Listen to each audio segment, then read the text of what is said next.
Bonjour et bienvenue à ce tutoriel sur les interactions en direct du cours de modélisation statistique à HEC Montréal au microphone Léo Belzile. Donc, euh, qu'est-ce que c'est une interaction? Qu'est-ce que ça mange dans la vie? À quoi ça sert? Euh, J'aimerais rappeler euh, à, à- à votre esprit l'exemple qu'on a fait ensemble en classe avec les données d'assurance, où on regardait les primes d'assurance qui ont été facturées à des Américains.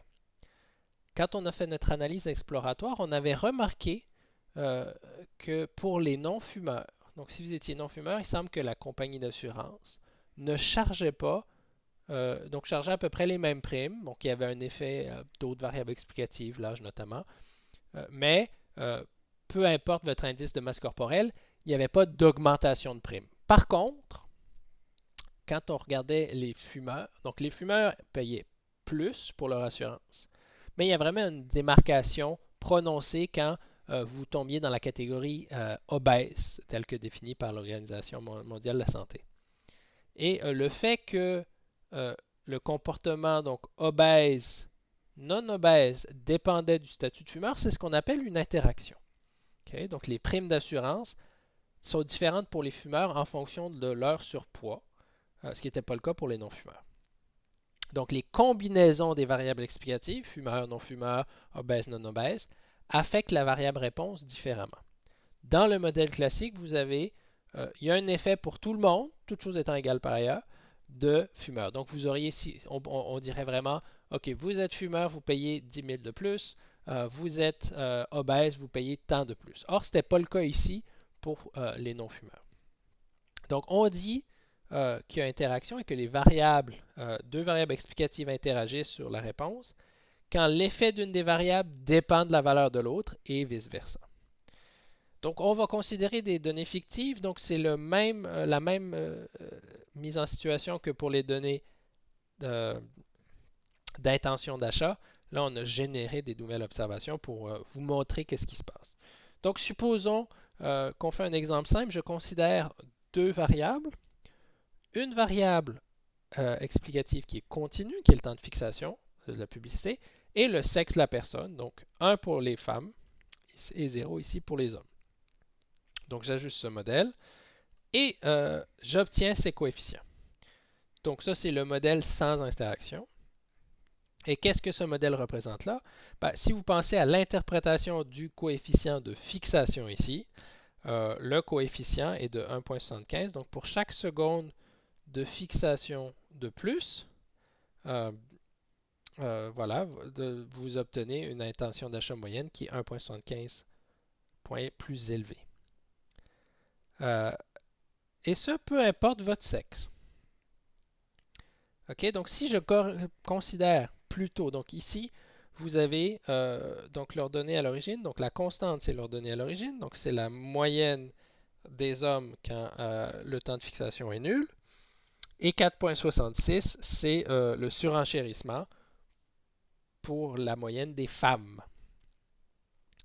Et donc l'effet de sexe est le même, peu importe le temps de fixation. C'est-à-dire que si vous faites varier le temps de fixation, la différence entre hommes et femmes sera toujours de 4,66. Ce qui veut dire que si vous tracez deux droites, une pour les hommes, une pour les femmes, en fonction donc pour l'intention d'achat en fonction de fixation, les droites seront parallèles. Et c'est ce que vous voyez dans le diagramme de gauche. Donc vous voyez l'intention d'achat et les deux droites augmentent de façon parallèle. Si vous regardez le diagramme d'un peu plus près, vous allez voir que, en fait, c'est probablement, même si les coefficients sont tous significatifs, vous auriez pu le voir à partir de la sortie des tests de Wald dans la diapositive précédente. Mais ici, ce n'est pas un très bon modèle. Donc oui, il y a une relation positive. Euh, la droite passe dans le nuage de points, mais on pourrait faire mieux.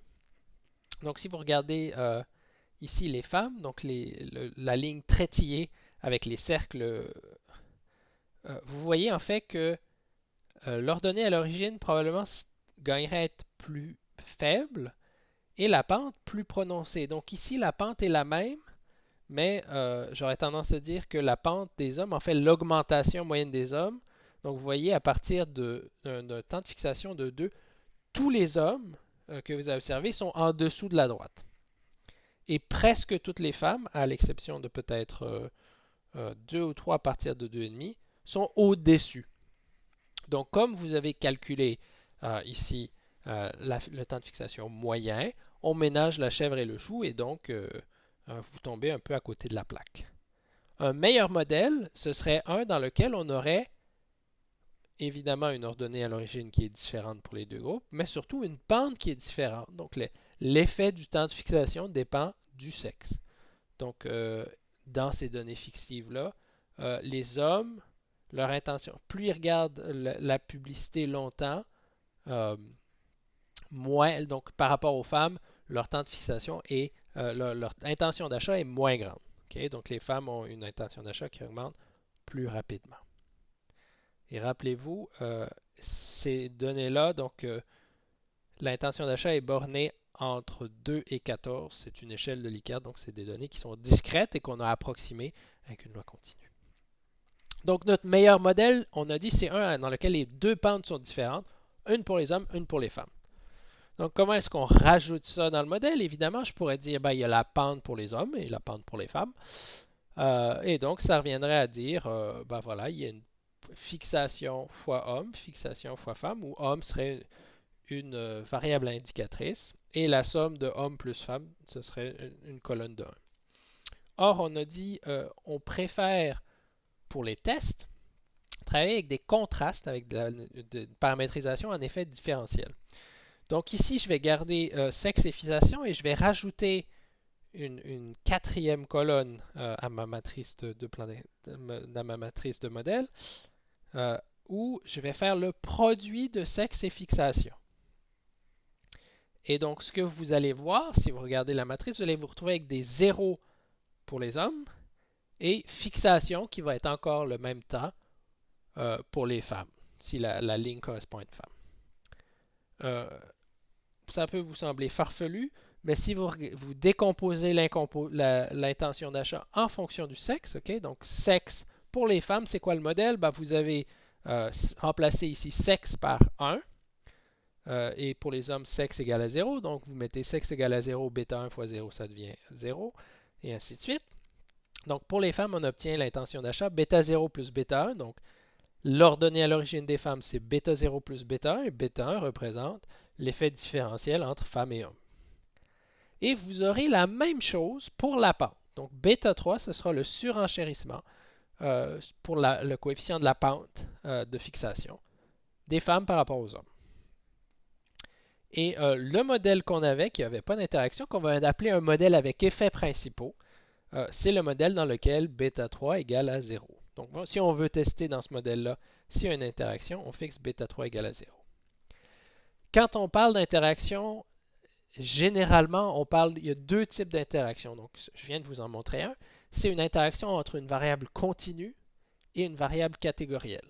Et donc, avoir une interaction, ça veut tout simplement dire, pour la variable continue, les pentes seront différentes. On verra qu'il y a un autre cas de figure. Quand vous prenez le produit de variables catégorielles, c'est dire, voilà, il y a deux variables catégorielles, il y aura des sous-catégories, okay, des sous-groupes, et ce sera dire la moyenne de chacun des sous-groupes est différente. Donc, ce n'est pas juste un effet combiné. Donc, comment est-ce qu'on ajuste, avant d'aller à cet exemple, comment est-ce qu'on ajoute une interaction avec SAS? Vous prenez le même code que d'ordinaire, et si vous voulez faire une interaction avec une variable catégorielle, vous faites tout simplement produit, donc vous mettez une étoile entre les deux variables. Donc, vous émettez sexe, fixation, et vous rajoutez donc le produit sexe, fixation. Et vous obtiendrez donc dans le tableau des estimés des coefficients et de la décomposition de la somme des carrés, vous obtiendrez la sortie suivante. Okay? Donc vous avez un coefficient pour sexe, un coefficient pour fixation, et finalement, c'est bêta fixation fois sexe qui correspond à notre bêta 3 dans le modèle. Donc on voit que la statistique F qui suit une loi de Fisher avec ici 1 degré de liberté et la taille de l'échantillon que je ne vois pas dans la sortie. Donc 114, mais c'est hautement significatif. Donc ici, il semble qu'on a nettement amélioré notre modèle, et ce n'est pas surprenant à la lecture du graphique, en ajoutant des pentes différentes pour chacun des sexes. Vous pouvez voir les estimés des coefficients. Donc, on a ici les femmes qui avaient déjà une intention d'achat plus élevée que les hommes, 2,74, 1,31 pour les femmes, donc de plus que les hommes. Et si vous trouvez que le graphe l'axe ne commençait pas à y égale à 0, donc c'est pour ça, effectivement, si vous lisez l'échelle, c'est bien 2,74, l'endroit où intersecte la droite. Et ensuite, vous allez voir donc fixation. Ici, ça devient la référence de fixation. Donc, c'est l'effet fixation fois sexe égale à 0, qui est notre catégorie de référence. Donc, la pente des hommes, c'est 0,5 et la pente des femmes, c'est 2,63. C'est la somme des deux. Et vous voyez, c'est la même valeur P, encore une fois, dans le tableau du bas et dans le tableau du haut pour fixation fois sexe 1. Okay, donc 10,69 au carré, vous obtenez 114,24 et donc les valeurs P sont très petites. Mais ce n'est pas le cas pour, par exemple, fixation. Okay, donc je vous le fais remarquer maintenant, mais j'en discuterai dans une minute. Donc, je l'ai dit, tester l'interaction, ça revient à tester est-ce que le surenchérissement de la pente, la différence de pente entre hommes et femmes, c'est 0. Donc, c'est β3 égale à 0. On le teste de la manière usuelle en regardant dans le tableau. Et si on rejette, ça veut dire qu'il y a vraiment une différence entre les deux pentes. Donc, avec mon modèle, comme c'est paramétrisé en effet différentiel, donc l'ordonnée à l'origine plus fixation, c'est pour les hommes. Et pour les femmes, donc je rajoute β0 plus β1 et β2 plus β3 pour la pente. Et là, ici, vous pouvez penser, donc là j'ai regardé dans le tableau, j'avais deux sorties qui avaient les coefficients. En général, si vous avez une variable catégorielle, donc si vous disiez, par exemple, l'effet du temps de fixation dépend de la variable éducation qui avait 3 niveaux, variable catégorielle à 3 niveaux, là vous auriez deux pentes par rapport à deux pentes de plus.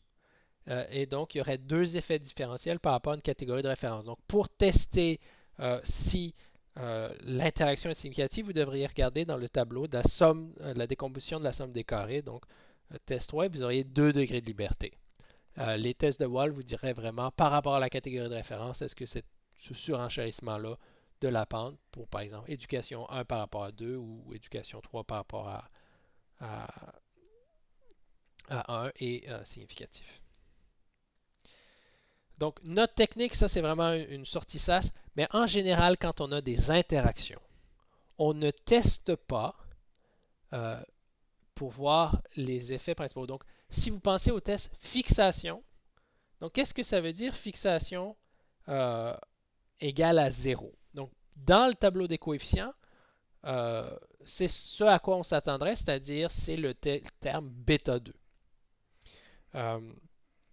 Qui est l'effet de fixation quand sexe égale à 0. Pour les femmes, ils ont β2 plus β3. Dans le tableau au-dessus, donc le tableau de la décomposition de la somme des carrés, c'est une moyenne de la pente des hommes et des femmes qui est 0. Donc ça, c'est une particularité SAS, une incongruité. C'est complètement dénué d'intérêt, donc on ne veut pas retirer l'effet principal et laissez-moi vous le démontrer en regardant la formule.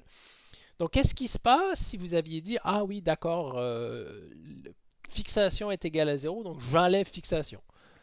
Et puis, donc là, peut-être que ce serait compliqué de le faire dans votre modèle. Enfin, ce serait faisable dans SAS. Peut-être qu'en R, vous auriez plus de récrimination. Mais règle générale, si vous pensez, vous avez votre matrice, avec chaque colonne représente une variable explicative particulière, vous pouvez facilement enlever une colonne de la matrice à vos risques et périls. Donc, qu'est-ce qui se passe si vous enlevez ce fixation, okay, qui ici est, et que vous gardez que la colonne fixation fois sexe? Si on réécrit nos deux équations pour l'intention, donc pour les femmes, on obtient β0 plus β1 pour leur donner l'origine, et donc β2 égale à 0, donc le β2 plus β3 devient tout simplement β3, donc on dit la pente des femmes, c'est β3. Et les hommes n'ont plus d'effet de fixation. Donc, si vous aviez à tracer une droite pour les hommes, eh bien, ce serait une droite de pente 0. Donc, ce serait que la moyenne des hommes qui sera bêta 0. Et donc, ce que ça veut dire, ce modèle-là implique que l'intention d'achat est constante pour les hommes, mais pas pour les femmes. Or, pensez-y bien, quand on a spécifié notre modèle, j'ai mis homme égale à 0, j'aurais très bien pu mettre femme égale à 0. Et donc, si j'avais enlevé fixation et gardé fixation fois sexe, mais que j'avais changé la catégorie de référence, soudainement, mon modèle change. Donc, le niveau de référence serait plus arbitraire. Ça change le modèle et donc, si deux personnes prennent des références différentes et qu'ils enlèvent tous les deux cet effet-là, vous allez obtenir des inférences qui sont différentes. Donc, les conclusions sont différentes. Donc, on ne fait pas, on ne retire jamais ce qu'on appelle les effets principaux, donc les variables qui sont impliquées. De la même manière, vous n'auriez pas enlevé sexe si vous avez une interaction, si vous avez le produit sexe et fixation. Vous gardez sexe et fixation. Donc, si l'interaction est continue, vous gardez la totale. Sexe, fixation et fixation fois sexe, tout reste dans le modèle. Donc, dans le tableau précédent, le seul tel qui nous intéresse, c'était sexe fois fixation. Tous les autres ne sont pas pertinents. On ne veut pas enlever l'ordonnée à l'origine. Sexe, vous ne pouvez pas l'enlever parce que ça impliquerait de la même façon qu'ici que l'ordonnée à l'origine, c'est 0 pour les hommes et qu'ils ont une pente de bêta 2. Et les femmes auraient bêta 1 d'ordonnée à l'origine et bêta 2 plus bêta 3 de pente. Okay? Et fixation, on vient d'en parler. Passons maintenant à l'autre cas de figure, les interactions entre variables catégorielles, beaucoup plus fréquentes.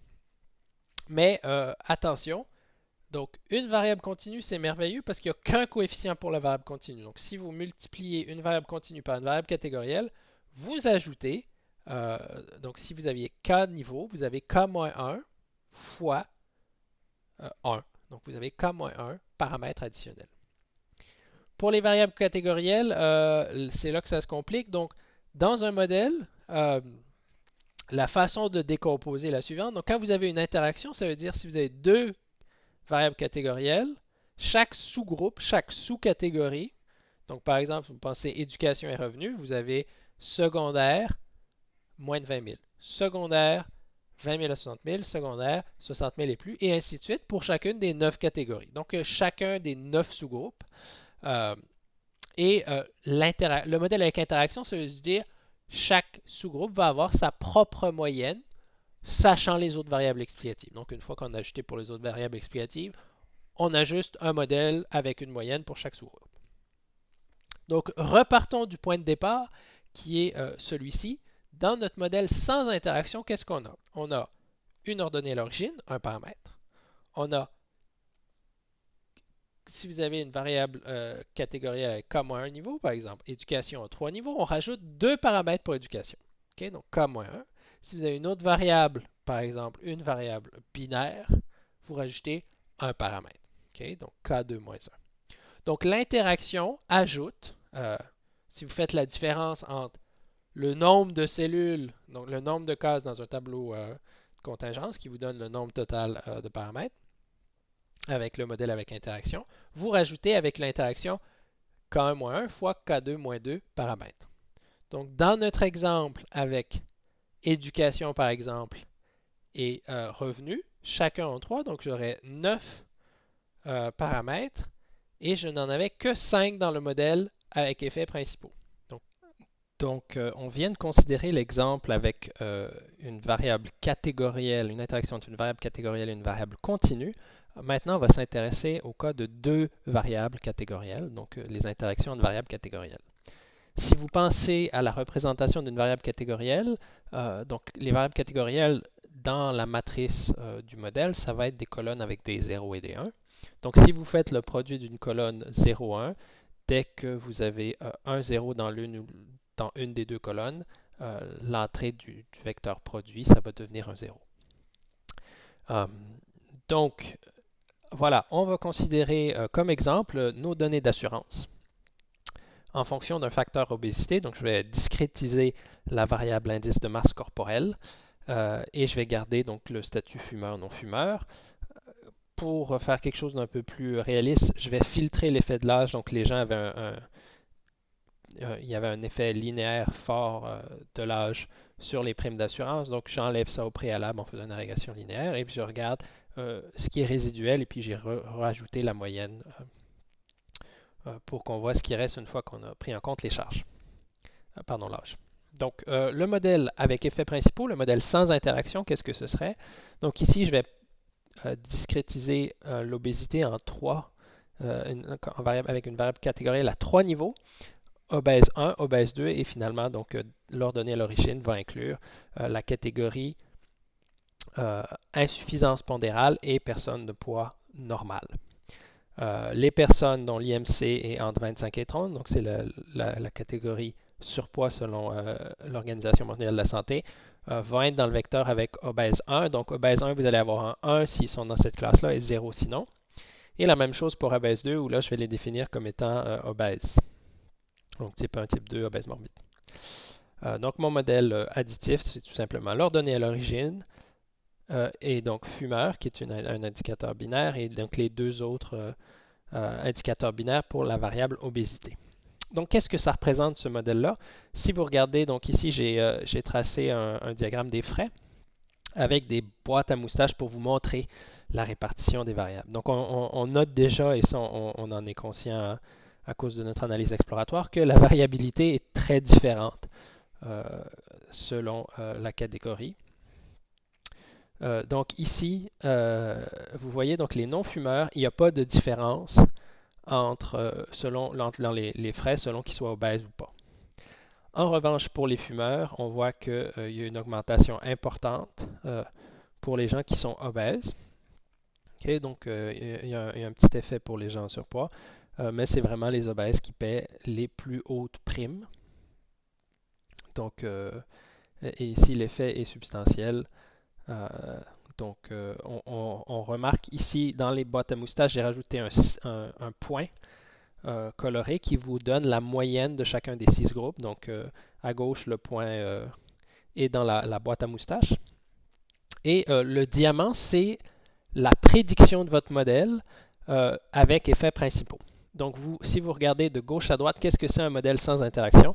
On est tout simplement en train de dire que la différence entre insuffisance normale versus surpoids versus obèse est la même, peu importe que vous soyez fumeur ou non fumeur.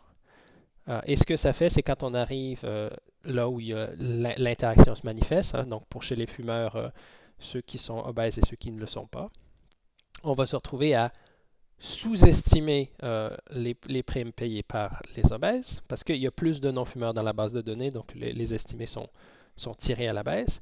Et en revanche, quand on regarde pour les gens qui ne sont pas en surpoids ou qui sont pas obèses, donc la valeur prédite est même presque des fois en dehors des moustaches. Donc, c'est-à-dire qu'on a presque 95. Donc, on prédit quelque chose qui devrait être la moyenne, mais qui correspond plutôt ici au 95e percentile. Donc, ce modèle-là est évidemment inadéquat. On sous-estime les frais pour les fumeurs obèses et on surestime ceux des fumeurs qui ne sont pas obèses. Donc, en ajoutant l'interaction, on va tout simplement se retrouver à modéliser pour chacun des 6 groupes une moyenne différente. Okay? Donc, on va obtenir comme prédiction désormais le cercle. Donc, comment écrire notre modèle avec l'interaction? Je rajoute 2 paramètres. Et comme on a dit, une interaction, c'est tout simplement le produit donc des variables qu'on avait pour chacun des niveaux. Donc, ici, fumeur fois obèse 1 et fumeur fois obèse 2. Et j'obtiens 2 paramètres additionnels. Donc, je passe de 4 paramètres à 6. Il y a 6 sous-groupes.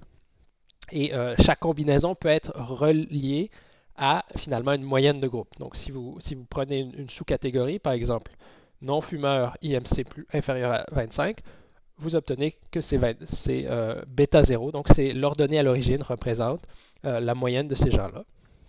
Et donc, après, vous auriez la moyenne des non-fumeurs en surpoids, c'est bêta 0 plus bêta 2. Donc, bêta 2, ce serait la différence pour des non-fumeurs entre les frais qui sont payés par quelqu'un en surpoids versus quelqu'un qui a un IMC inférieur à 25. La même chose pour les personnes obèses. Donc, bêta 3, c'est la différence entre obèse et IMC inférieur à 25 pour les non-fumeurs, et ainsi de suite. Donc, j'ai rajouté deux coefficients pour l'interaction. Donc, si je veux tester si l'interaction est significative, ça revient tout simplement à tester si bêta 4 égale à bêta 5 et ils sont simultanément 0 contre l'alternative qu'il y en a au moins un des deux qui est différent. Okay, donc, si vous pensez à ce modèle-là, peut-être qu'il n'y a pas de différence. Donc, peut-être on pourrait penser que entre bêta 1 et bêta 4, le paramètre n'est pas significatif. Donc, peut-être qu'on aurait dit, moi, j'aurais pu fusionner surpoids et personnes dont l'IMC est inférieur à 25. Mais là, ce sera un choix de modélisation. Et ça veut dire que vos références ne sont pas nécessairement arbitraires. Donc, rien ne vous empêche, comme on l'a fait dans notre modèle, de fusionner des catégories. Mais normalement, à moins d'avoir une connaissance préalable, ici, on va tout simplement tout ajouter. Donc, le modèle avec interaction, comme je l'ai dit, on peut interpréter les paramètres. C'est parfois difficile d'isoler des effets parce qu'on va devoir soustraire. Et puis, certaines différences. Donc, par exemple, bêta 0, on a dit c'est la moyenne des frais des individus non-fumeurs d'IMC inférieur à 25.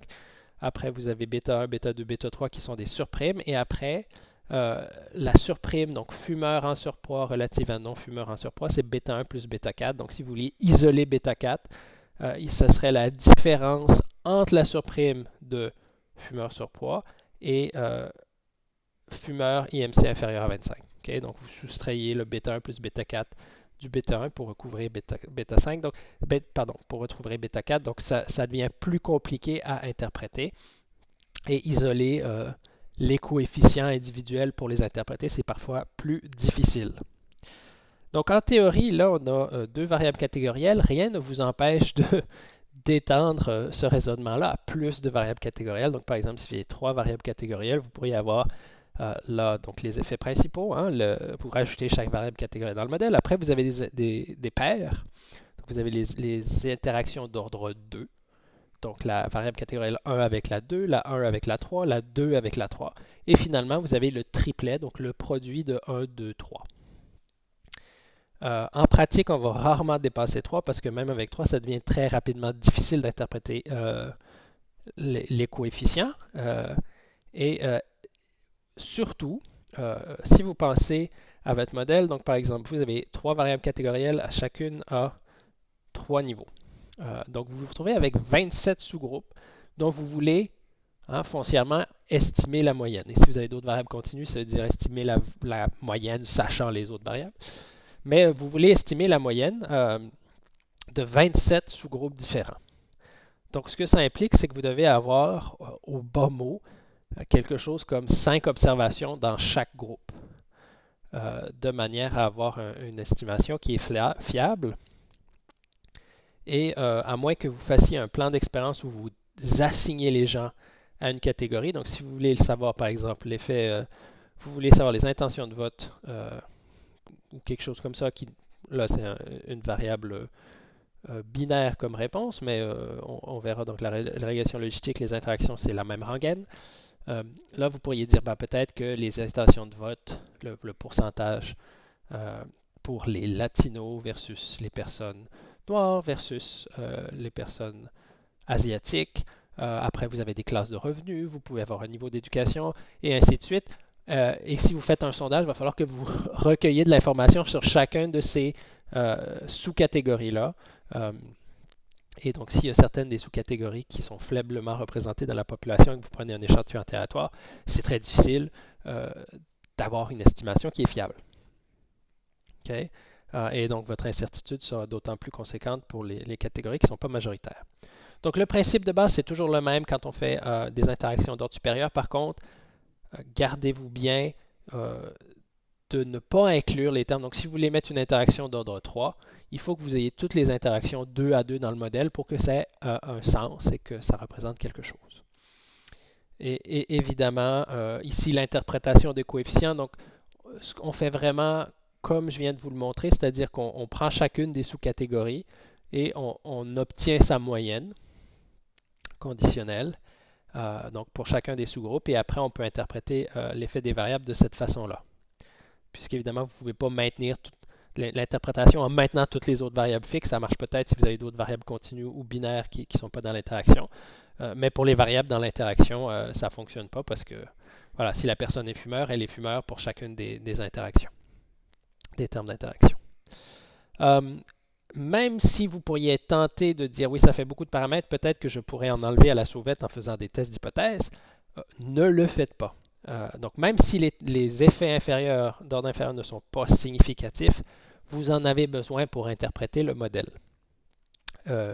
Donc, premier avertissement, on a vu, c'est la même chose pour les interactions entre variables catégorielles que pour les variables continues catégorielles. C'est-à-dire que si vous regardez les sorties, par exemple SAS ou R, donc la décomposition des types 3, si vous avez une interaction, vous ne pouvez pas faire les tests, regarder les tests pour les effets d'ordre inférieur, donc ça n'a pas l'interprétation usuelle. Et ça veut dire que si vous enlevez ce terme-là, de votre modèle, vous allez obtenir une paramétrisation qui change. Donc, on l'a vu avec l'effet de fixation. Si vous enlevez le paramètre qui correspond à la pente fixation qui était bêta 2, ben vous vous retrouvez avec un groupe qui a une pente, donc il y a un effet de fixation qui est linéaire et l'autre qui n'en a pas. Or, on a souvent dit que quand on choisit une catégorie de base pour des variables catégorielles dans un modèle de régression, celle qui est assignée à leur donnée à l'origine, c'est totalement arbitraire. Donc, si vous enleviez cette catégorie de référent-là, vous vous retrouveriez potentiellement, selon les analystes, donc si tout le monde faisait cette recette-là d'ajuster le modèle avec toutes les interactions et d'enlever les termes d'ordre inférieur en gardant le terme d'interaction le plus élevé, vous auriez potentiellement des modèles différents et ça voudrait dire que votre catégorie de base n'était pas arbitraire. Vous verrez souvent ça dans des algorithmes de sélection de modèles qui se basent sur la performance prédictive. Et ces algorithmes-là, qu'est-ce qu'ils font? Ils regardent le modèle, ils voient une matrice avec des chiffres qui pour eux n'a aucune, évidemment, l'ordinateur n'a jamais une interprétation de ce qu'il mange, mais donc pourrait potentiellement enlever des termes d'ordre inférieur. Donc après ça, si vous voulez une boîte noire, ça peut aller, mais vous ne pourrez pas interpréter votre modèle. Donc n'enlevez jamais les effets principaux ou les interactions d'ordre inférieur. Donc, si la même chose s'applique, donc ça, on parle d'interaction, mais si vous avez une fonction, par exemple, polynomiale dans votre modèle, vous dites j'ai une fonction quadratique, donc j'ai un terme, leur donnée à l'origine inclut le terme d'ordre 0. Vous avez un terme linéaire, par exemple fixation, ensuite vous avez fixation carrée. Vous ne pouvez pas simplement enlever fixation en gardant le degré 2. Donc là, ça revient à dire j'ai une courbe, mais ma courbe, elle a une pente de 0. Donc, à moins que vous ayez un modèle théorique qui vous dit c'est ça que ça devrait être, vous ne faites pas ça. Et même si c'était votre modèle théorique, il peut y avoir du bruit et toutes sortes d'autres effets. Donc, c'est ce qui complète cette capsule sur les interactions et on fera ensemble en classe un petit atelier pour pratiquer le tout.